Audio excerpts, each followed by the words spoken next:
ቤተሰብ ሰላምዬን እንዴት አያችኋት? አቦ ምችት ይበላት። እውነት ለመናገር ያው መረጋጋት ነበረባት። ነገር ግን ስታያት በቃ ምንም እራሷን መቆጣጠር አልቻለችም። ዋው! እኔ ሰላምዬ ከዚህ ድራማ ላይ እውነት ለመናገር እንደ ሰላም የሚመች ነገር የለም። በቃ ማድረግ ያለባትን ነገር ወደኋላ ሳትል ነው የምታደርገው። ኦኬ መረጋጋት ነበረባት።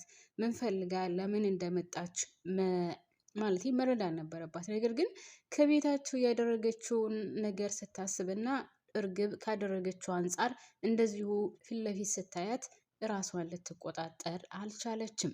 እናንተ እንዴት አያችኋት ሰላምዬን? ሰላም የኔ ምርጥ ቤተሰቦች፣ የኔ እንቁ እንዴት ናችሁልኝ? ሰላም ናችሁ ወይ? በያላችሁበት ሰላማችሁ ብዝዝት ትረፍረፍ ይበልልኝ። ስወዳችሁ በማርያም ላይክ በማድረግ ቪዲዮውን ጀምሩት። አዲስ የሆናችሁ ካላችሁ ደግሞ ሰብስክራይብ አድርጋችሁ ቤተሰብ ሆኑ እና ሰላምዬን እንዴት አያችኋት? አላስደሰተቻችሁም? እውነት እኔ በበኩሌ በጣም ነው ደስ ያለኝ። በቃ ድርጊቷ ለእርግብን እንዴት አባቷ አድርጋ መቅጣት እንደነበረባት ምናምን ብቻ በጣም ነው ደስ ያለችኝ። በነገራችን ላይ እዚህ ላይ አንድ ነገር ማለት እፈልጋለሁ። እርግብ ወዳና ፈቅዳ አልነበረም እዚህ ነገር የገባችው።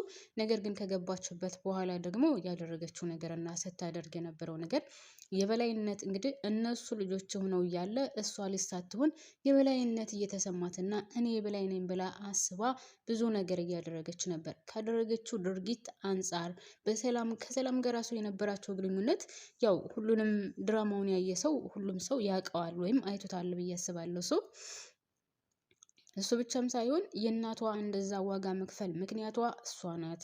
በዛ ላይ ደግሞ ያንን ሁሉ ወርቅ ሰርቃ ከዛ ቤት መጥፋቷ ምናምን ብቻ ያላደረገችው ነገር የለም። ቤት ውስጥ አብረው እያሉ እንኳን ወይዘሮ ሜላት ከእርግብ ይልቅ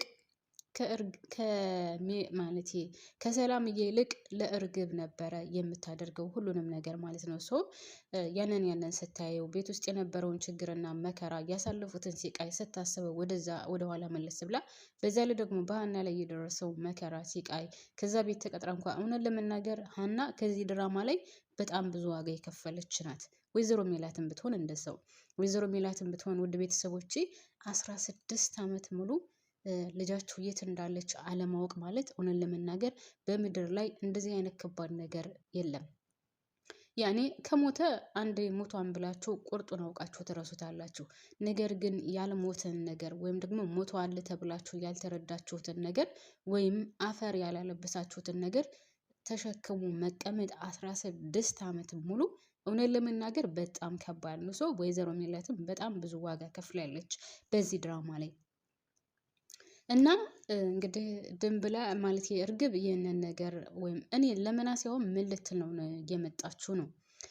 አንደኛ ደረጃ ሜሮን አሁን ያለውን ቪዲዮ ብትሰጥ መልካም ነበር። ነገር ግን ሜሮን ያለውን ቪዲዮ መስጠት አትፈልግም። በዛ ላይ ደግሞ ሜሮን ለወይዘሮ ባዩሽ ሞት ምክንያት እንደሆነች ብታቅ እርግብ ምን እንደሚፈጠር በመካከላቸው አስባችሁታል?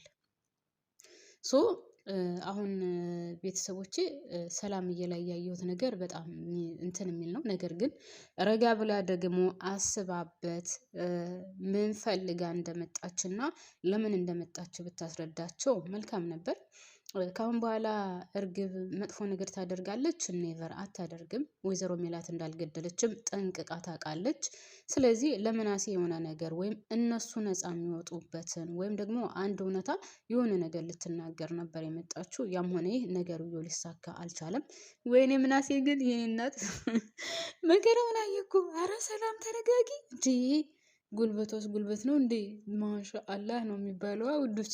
የጌታን በቃ አልቻላትም እኮ ምናሴ ራሱ እሱ እንደፋፍታ ምናምን። ከዛ ላይ ደግሞ ቤተሰብ የእርግብ ሩጫ። እረ ሰላም ተረጋጊ፣ እኔ መጥፎ ነገር ላደርግ አይደለም የመጣሁት፣ እባክሽን ተረጋጊ። እረ እሷ ሞታ ነው ቁማ የምትሰማው። እሷ መስሚያዋ ጥጥ ነው ሲጀመር ማለት ነው። ሶ እኔ የእርግብ ሩጫና የሰላምና የምናሴ ግብግብ በጣም ነው ያሳቀኝ። ከቤት ተመልሳ እንኳን ልትረጋጋ አልቻለችም። ከምናሴ ጋር የነበራት ግንኙነት እና ከምናሴ ጋር ስትነጋገርበት የነበረው ንግግር በጣም የሚገርም ነው። እሱ ብቻም ሳይሆን እንግዲህ ምናሴ ወደ እናቱ ሄደ ነበር እና ምናሴ እናቱ እንዲጠይቅ ሄዶ ፊቱ ትክክል ስላልነበረ ምን ሆነ ነው ምናምን ብላ ስትጠይቀው ያው እርግብ መታ እንደነበረ እና ነገር ግን ምንም ነገር ሳትነግረው ሰላም እንዳባረረቻት ሰላም ልትደበድባት እንደነበረ ሲነግራት ወይዘሮ ሜላትም ማዝናለች። ያው ሰላም ምንም አይነት መረጋጋት እንደሌላትና በትዕግስት ሁሉንም ነገር ማድረግ እንደማትችል ጠንቅቃ ታውቃለች። እና ምን አለበት እርግብ የመጣችበትን ነግራም ቢሆን ኑሮ ምናልባትም የሆነ ነገር ሊኖራት ይሆናል፣ እኔ ነፃ መውጣበት ወይም የሆነ ነገር ልታደርግ ይሆናል የመጣችው። መቼም ካሁን በኋላ እርግብን ብትሆን ለወይዘሮ ሜላት ቁስል መንስኤ ወይም ደግሞ ካሁን በኋላ ሲቃይ ወይም መከራ እንዲደርስባት ታደርጋለች ብዬ አላስብም። ለማንኛውም ወይዘሮ ሜላትም በጣም ተቆጥታለች በሰላምዬ ምክንያት። እንደዛ ማድረግ አልነበረባትም። ምናልባትም የመጣችው ጥሩ ለኛ ጥሩ የሆነ ነገር ይዛ ይሆናል እና ለምን እንደዛ አደረገች ነው ስትል የነበረው። ያም ሆነ ይህ ሰላም በጭራሽ መረጋጋት ስላልነበራት የሆነው ነገር ተከስቷል ማለት ነው። ውድ ቤተሰቦቼ ሌላው የምወዳችሁ የኔ ስማርቶች ማለት ነው እንግዲህ እዝራና ሀኒቾ ታርቀዋል። በጣም በፍቅር በፍቅር እያለፉ ነው ማለት ነው። እንግዲህ ጽዮን በመካከላቸው ገብታ አሁንም ጨርቋን ጥላ ልታበድ ምንም አልቀራትም። እኔ ሀናን የሆነ ነገር እንዳታደርጋት ነው የምፈራው። ውድ ቤተሰቦቼ እዝራ ይጠብቃታል ብዬ በጭራሽ አላስብም።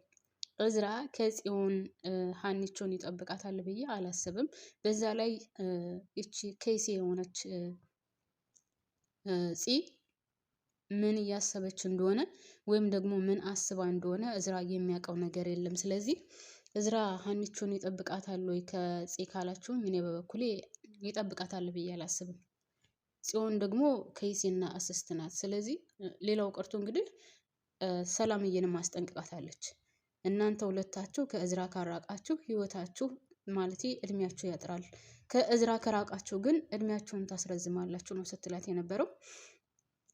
ሁለታቸው ቁመው ሲያወሩና ተቃቅፈው ወደዛ ሲሄዱ እንግዲህ በአይኗ በብረቱ አይታለች። እንድታረቁ ተጣልተዋል ነበር ወይ? በምን ደረጃ አስታርቀው ነው እንደዚህ ተቃቅፈው ሊሄዱ የቻሉት? እያለች እንግዲህ እያበደች ነበር ማለት ነው።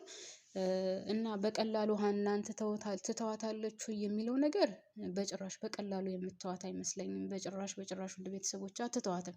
ሀናን በቀላሉ የምትተዋት አይደለችም ማለት ነው ማሮችዬ። እንግዲህ ሀናን ፈጣሪ ይሆናት። እውነትም እዝራ ትክክለኛ አፍቃሪዋና የሚወዳት የሚያከብራት ነው። እሱም ይቆጣጥ ማለት ያያታል፣ ይጠብቃታል ብዬ አስባለሁ። ግን ያም ሆነ ይህ ከጽዮን የሚያድናት አይመስለኝም።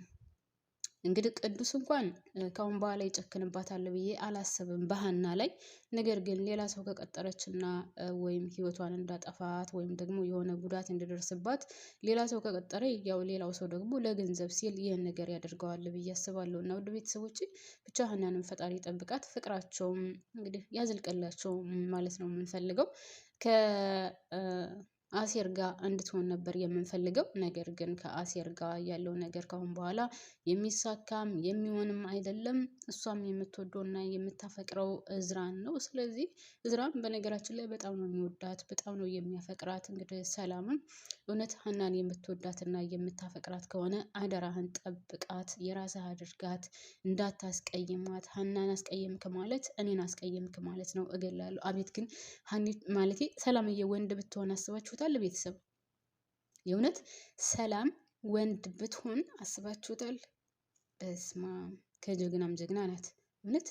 እንግዲህ እዝራንም እያስጠነቀቀችው ነው። ሀኒቾን የሆነ ነገር አደረግካት ማለት ወይም ደግሞ በፍቅር ጎዳሃት ማለት እኔ አልምርህም፣ ይህን ጨበሬ ፀጉርህን እላጭልሃለሁ ወይም ነው ስትል የነበረው። እሱም ቢሆን ወደኋላ አላለም። እኔ ሀናን ካጣውኝ እንኳን ፀጉሬን ሌላ ነገርን ብታደርግኝ ጣጣ አይሰጠኝም ነው ሲላት የነበረው። ውድ ቤተሰቦች ያም ሆነ ይህ እንግዲህ እዝራና ሀኒቾ አሸሸ ገዳሜ እያሉ ነው በፍቅራቸው ማለት ነው። ያዝልቅላቸው ብለናል። ወይዘሮ ሜላትም እንግዲህ ነፃ ወጥታ ከቤተሰቦቿ ከልጆቿ ጋር ተቀላቅላ ሰላም የምትሆንበትን ጊዜ ነው የምንፈልገው። በነገራችን ላይ የወይዘሮ ሜላት ሲቃይ ይበቃታል። ችግሩ ድራማ ከመጀመሪያ ጀምሮ አንድ ሰው የሚሰቃይ ከሆነ እስከ ጥግ ድረስ እስከ መጨረሻው 2-3 ፓርት ድረስ ወይም 2-1 የመጨረሻ ፓርት ድረስ ተሰቃይቶ ከዛ መጨረሻ ላይ ነው ነፃ የሚወጣው። እና ግን እንደዚህ ባይሆን መልካም ነው እላለሁኝ። ቢያንስ መጀመሪያ ጀምሮ ሲሰቃይ የነበረው ሰው ከግማሽ ወይም እንደው ከግማሽ ካለፈ ከ95 ምናምን ፓርት በኋላ እንትን ቢል ማለት ነው ምንድነው የሚባለው ወደ ትክክለኛ ህይወቱ ተመልሶ ደስተኛ ሆኖ ከቤተሰቡ ጋር እየሳቀ እየተጫወተ ማየት እንፈልጋለን። ግን ድራማውን ሁሉ እንደ አጠቃላይ ካያችሁት ቤተሰብ አንድ ድራማ ከጀመረ አንድ ሰው እንግዲህ ያው አንድ ካራክተር የሚሰቃይ አንድ ካራክተር ደግሞ ክፉና ሌላውን ሰው የሚያሰቃይ ሆኖ ነው የሚጀምረው እና ቢያንስ እስከ 95 ፓርት ያለው ወይም ደግሞ እንደው እስከ 85 ፓርት ድረስ ሄዶ ከዛ በኋላ ያለው ሲሰቃይ የነበረው ነፃ ሆኖ ከቤተሰቡ ጋር ፍቅረኛም ካለው ከፍቅረኛው ጋር ምናምን ከልጆቹ ጋር ሰላም ሆኖ ማሳለፍ ቢሆን አሪፍ ነበር።